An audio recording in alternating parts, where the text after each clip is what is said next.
This is called The Beams of My Parents' House. The beams of this house were cut with a two-handled saw, a slippery, scribbled whing of a blade that must be rhythmed into straightness by two men working back and forth, sweating, each listening with his arms for the pause at the end of the other's pull, the sleep out of which he can drag the teeth again through the tree, shedding its winters into the grass. I can feel with my hand each parallel cut that saw made in 1810 as Jefferson looked out the windows of the White House, as the ashes of Indian villages cooled in the hills.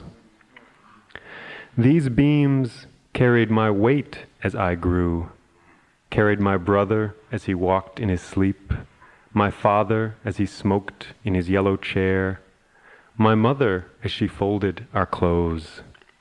30 years old and home for the weekend, I think of what has supported me. I stand in the basement and look up at these rough, coffee-colored beams. There we go. Here's one called The Gaff from My Father's Boat.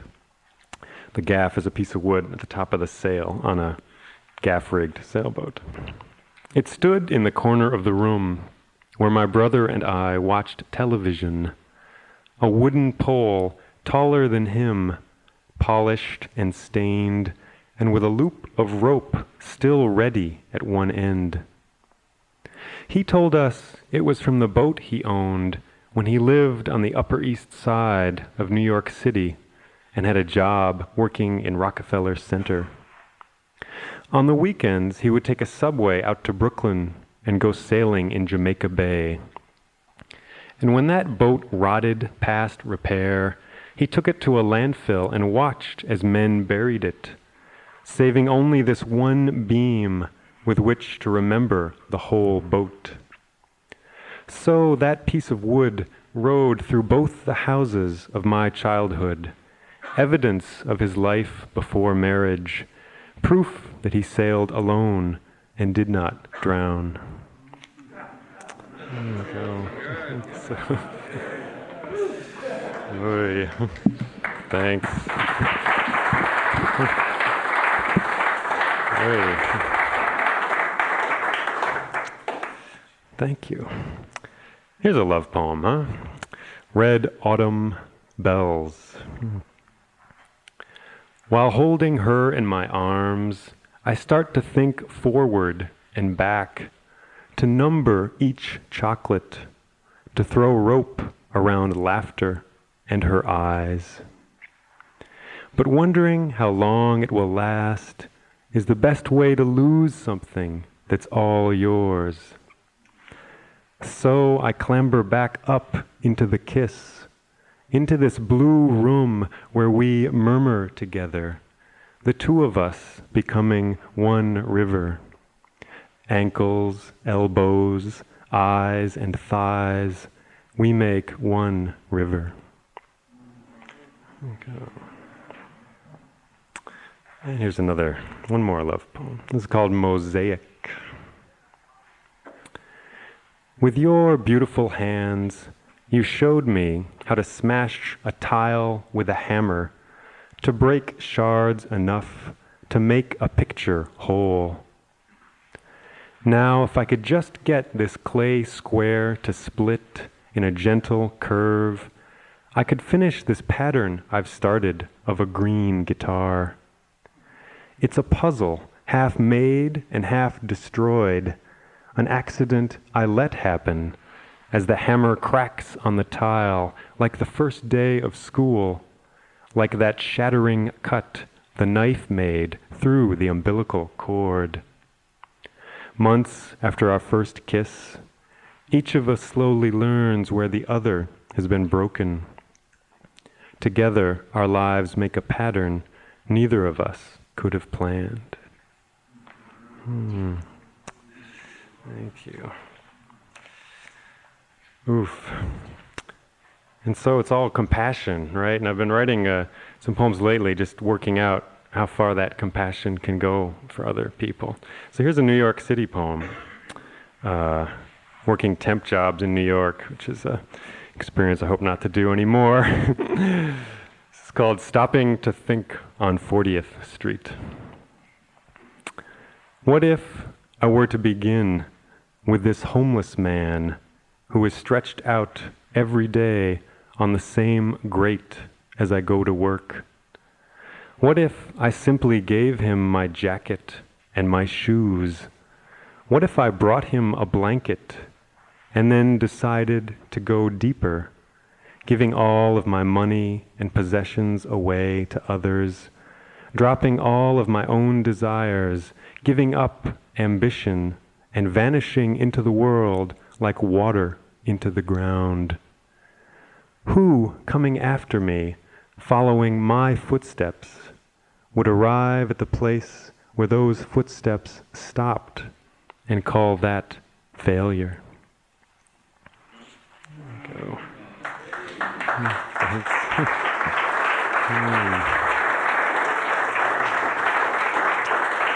Thank you. Oh, she killed the spider. It's not in the book that's floating around, but it's here. Hey, all right. She killed the spider that I've been watching all summer. The one whose gray bed sheets flapped in the corner by the mailbox. I liked coming home to that web spun by the door, to the spider hiding in the corner, and the gnats caught in the web like mail. Now it's autumn, and the nights are cold. I value every name in my address book even more. Okay, thanks. Thanks. Coke can. Is it possible that every aluminum can drags behind it, as if fastened with string, the factory where it was made, followed by a clatter of machines, tired workers, garbage, and holes dug deep into the ground? Then we must invite that entire aching family into our homes, or else live apart from hard questions, but with a hunger we cannot explain. Okay. Again? You want? All right. All right, this is a Pepsi can. If you push me, I'll go on to Dr. Pepper can, but we'll stick with Pepsi. Is it possible that every aluminum can drags behind it, as if fastened with string, the factory where it was made, followed by a clatter of machines, tired workers, garbage, and holes dug deep into the ground? Then we must invite that entire aching family into our homes, or else live apart from hard questions, but with a hunger we cannot explain. Thanks. Here's one more kind of wrestling with big things. Let's see. Tell me, this is called. Where does responsibility end? Where does it go after the plane has bombed the village? After the family has collapsed to the floor of their burning house? Who carries the weight of their deaths? Does the pilot carry it? Does the general or the president carry it? Does it bother them when they are alone, or is it shared? Does the whole country carry it? Is it like something in the water or the air? Something that we cannot see, like shame? Do school teachers, mailmen, and checkout girls carry it? like a speck of black dust, like a part of a scream. Am I guilty? Have I helped to kill people without knowing it? Are there deaths everywhere around me? Do store windows gleam and shimmer with their cries? Who are the people who have died? Where are they buried? What were their names?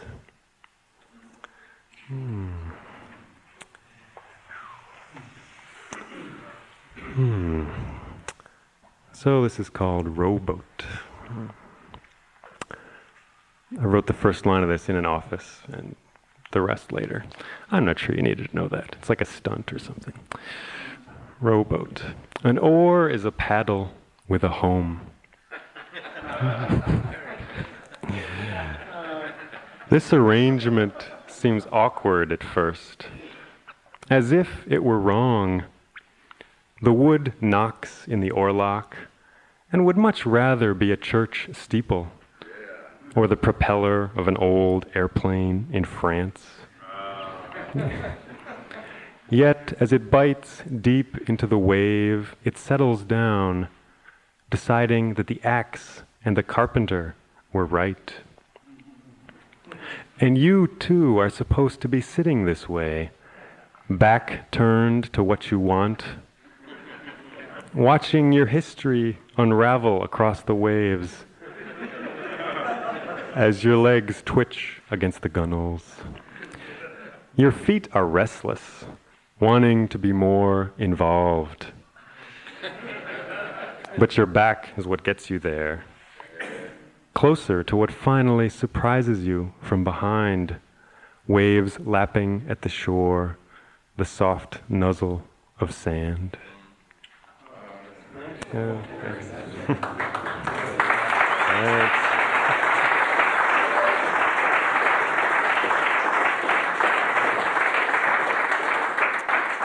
Thank you. Oh, yeah. A car that stopped? Yeah, I got, yeah, okay.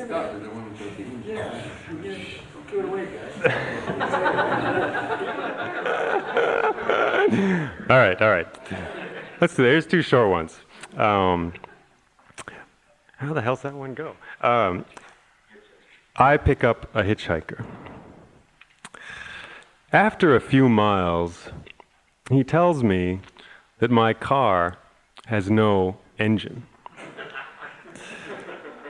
I pull over, and we both get out and look under the hood.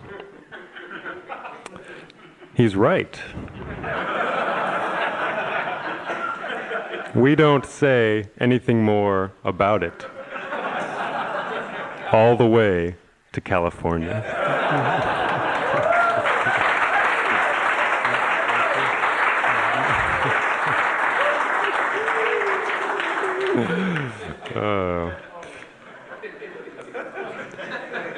And let's get this other one going here too, just while we're at it.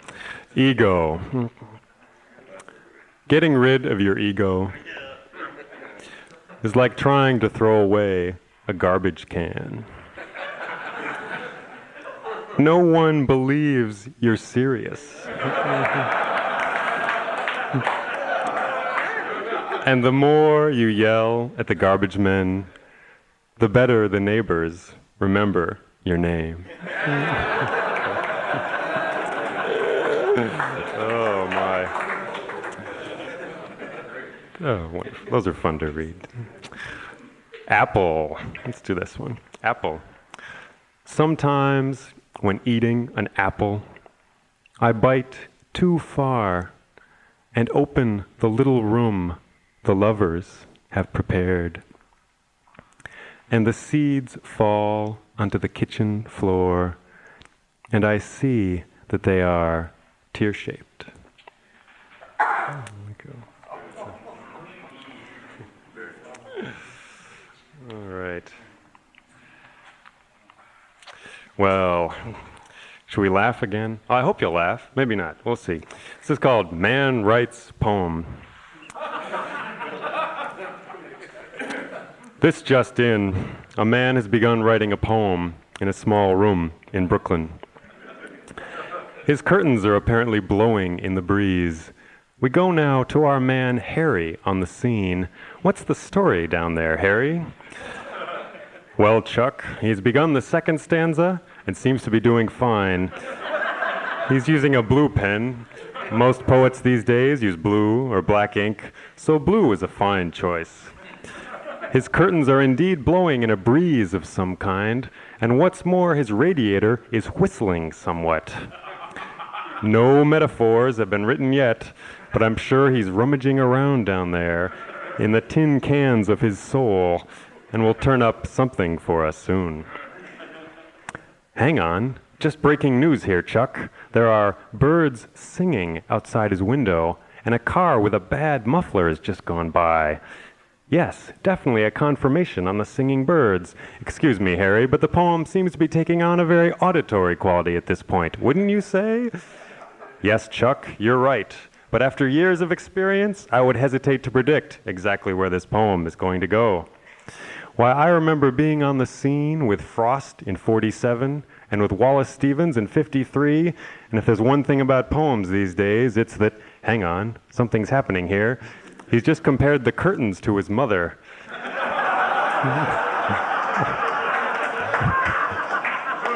And he's described the radiator as roaring deep with the red walrus of history. Now that's a key line, especially appearing here, somewhat late in the poem, when all of the similes are about to go home. In fact, he seems a bit knocked out with the effort of writing that line, and who wouldn't be? Looks like, yes, he's put down his pen and has gone to brush his teeth. Back to you, Chuck. Well, thanks, Harry. Wow, the life of the artist. That's it for now, but we'll keep you informed of more details as they arise.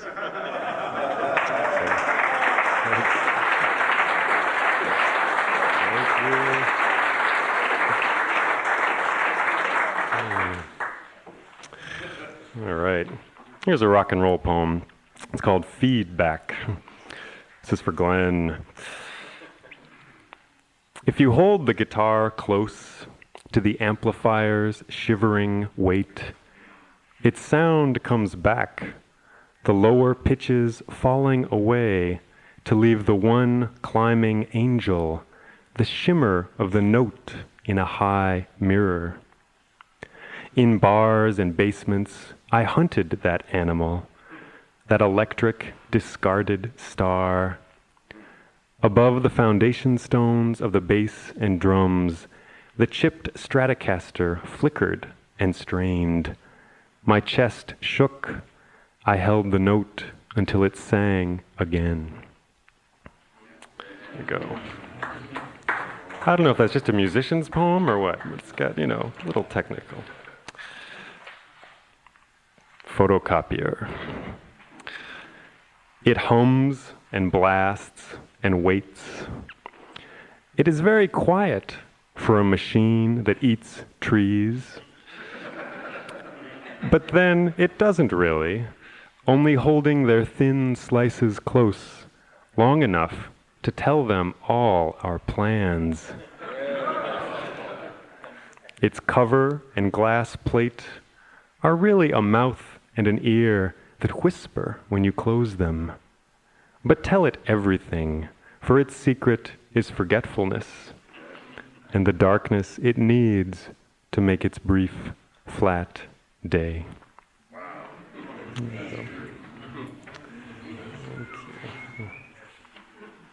Don't forget 1066. 1066. It's coming up. I want to read this one. This is one of the first poems I ever read here 5 years ago. Grandpa putting salt on his ice cream. Oh, yeah. He would hold the salt shaker in his right hand and tap the end over the dark chocolate. It enhances the flavor, he would say.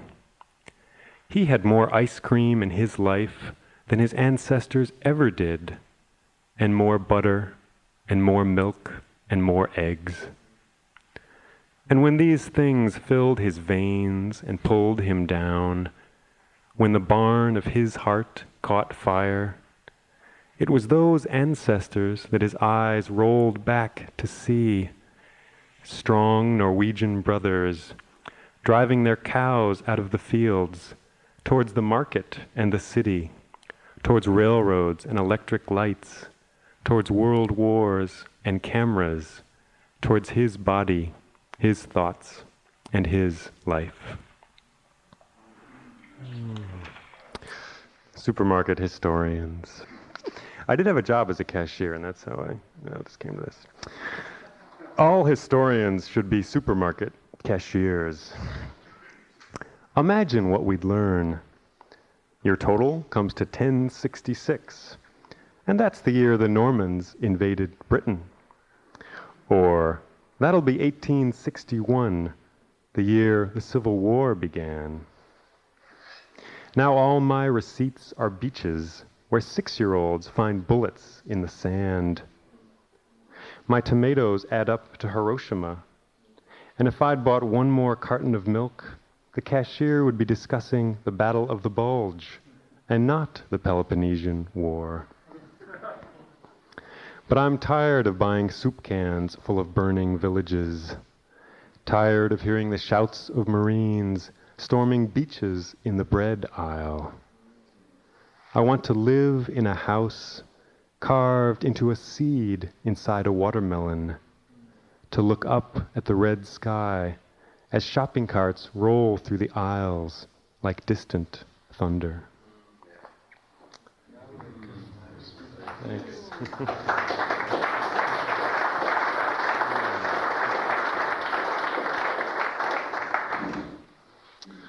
This is called typing class. Back in high school. In typing class, we learn what the letter B feels like and how even emptiness must be written. Our teacher paces at the front of the room and cries out, J-A space, J-S space, J-D space. She is not singing. She is not calling us to prayer or giving a speech or reciting Shakespeare. This is typing class, where we learn skills we can get paid for, such as typing business letters. Dear sir or madam, I am in typing class. The quick brown fox jumps over the lazy dog. Yours sincerely. At the beginning of the semester, our hesitant taps at the keys sound like the first drops of rain on a roof. But after a few weeks, we have real thunder going, our fingers snapping out the alphabet, all of us together creating the sound of a busy newsroom. The letters right under your fingertips are animals who have wandered blindly into the cage. All you have to do is close the door, but others you have to reach for. A capital P requires both hands. It's like stretching to grasp the jar of molasses at the back of the kitchen shelf. A Z is even more difficult. It's a shelf higher. You need a chair. And the numbers at the top of the keyboard are in another room entirely. Maybe even in a cardboard box out in the garage. Don't look down, the teacher says, as though we were mountain climbers. But there's no danger of falling. A bell rings at the edge of the page and at the end of the class. We hand in our business letters, and our teacher looks at them and gives them back to us the next day after writing a letter at the top of each one. So. All right, how are we doing here? A couple more. This is like a little play, I guess. It's called 30 Seconds, said the sound man. This is no good, said the newscaster. I'm about to lie to all these people. Who can say what a lie really is, said his wallet. And and why should you be worried about it? Well, I'm the high priest of sunshine, said the newscaster. Kansas and Indiana come to me to find out where they live. 10 seconds, said the sound man. No one's really out there, whispered the papers in his hands. California and New York are just the names of these two cameras here. 5 seconds, said the sound man. The cameras blinked and opened their eyes. Hello, California. Hello, New York, said the newscaster.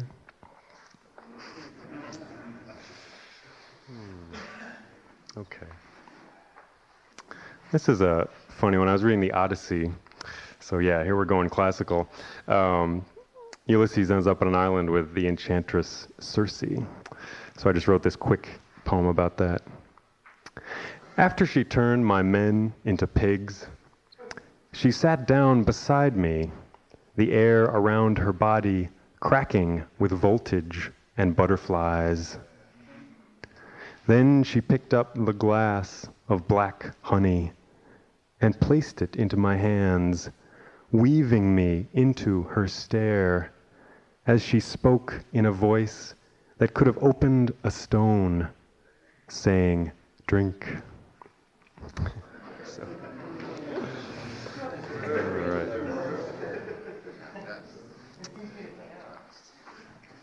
All right. I guess I'm going to read The Barber and then one more poem and be done. Even though I've probably read The Barber a lot here, but hey. I'll look at that. Okay. The barber is someone who creates by taking away, like a writer who owns only an eraser. He is like a construction company. It begins with a large office building and ends up with a small wooden house.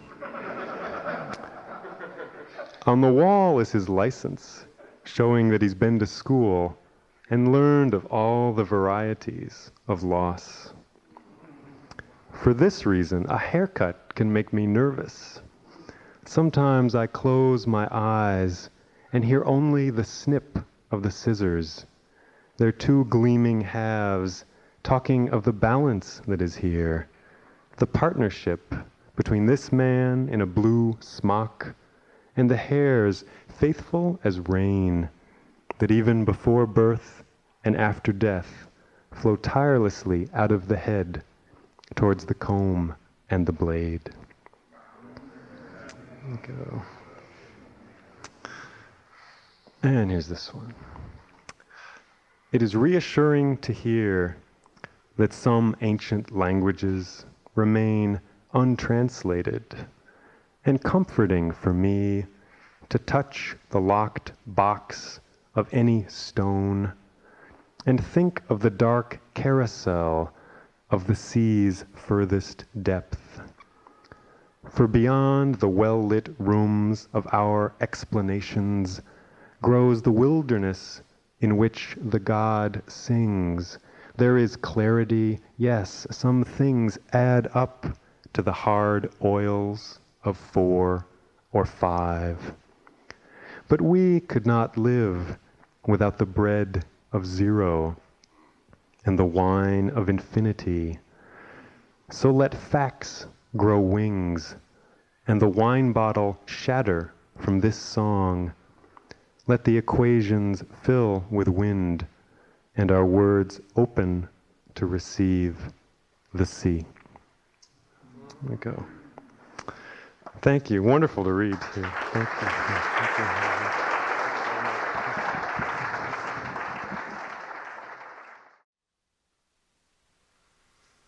Come, come, be like a bell whose beauty is awakened by a fierce blow.